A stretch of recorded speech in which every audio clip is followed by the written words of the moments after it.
Always remember that interaction is key. Users ask and answer questions, they comment, they share knowledge. Listening and learning from what others are saying is a great way to start using and getting a feel for Twitter. But taking the plunge into interacting with others would really build your presence on the network and gain followers. Mention others, follow them, retweet them, interact with them in any possible way. Anytime someone new starts following you, send them a tweet and thank them for their interest in your work. Show them that you are there. After being on Twitter for some time, you'll start spotting influencers, those people in your industry who have a large following and whose opinion matters and influence others. That's why they're called influencers. Interact with them as often as you can. It may take a while for them to actually notice you, but if they do, a retweet, follow, or mention from their part could skyrocket your popularity and give you a chance to find more potential customers. Do you remember what we said about valuable content? Marketing is an exchange, and you need to give your followers valuable content and information as a payback for following you. Be consistent, post regularly, and try to test out various times of the day to see what works for you. Spread your tweets throughout the whole day, avoiding tweeting 6 or 7 things in a time frame of 5 minutes and then nothing for the rest of the day.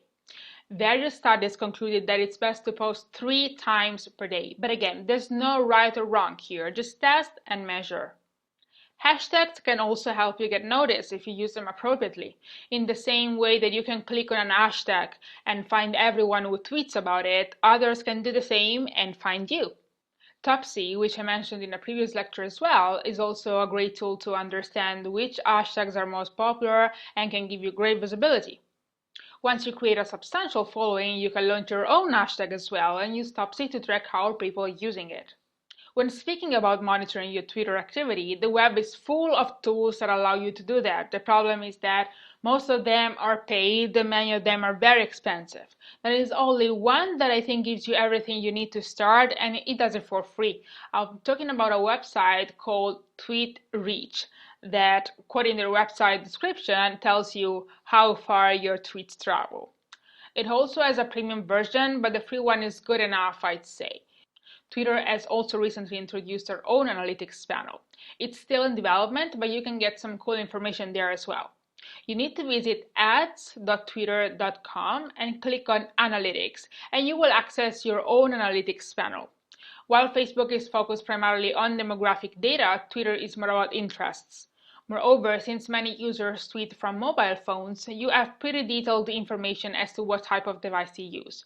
In terms of location, I found that Twitter data are not too relevant because, as we mentioned, many people do not add their real location to their profile or their tweets, so Twitter doesn't have this kind of information for everyone.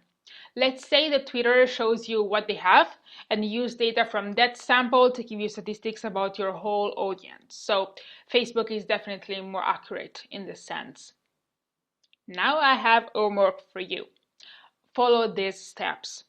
Start by going to tweetreach.com, subscribe and analyze your analytics for the past week.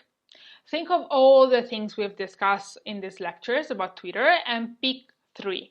Then write them down on a post-it. Stick it somewhere you see very well and perform those 3 activities every single day for 1 week. When the week is over, go back to TweetDeck and check whether there has been any significant change in your performance. If yes, great. If not, stop for a minute and think of what you could change. Then start all over again. Good luck.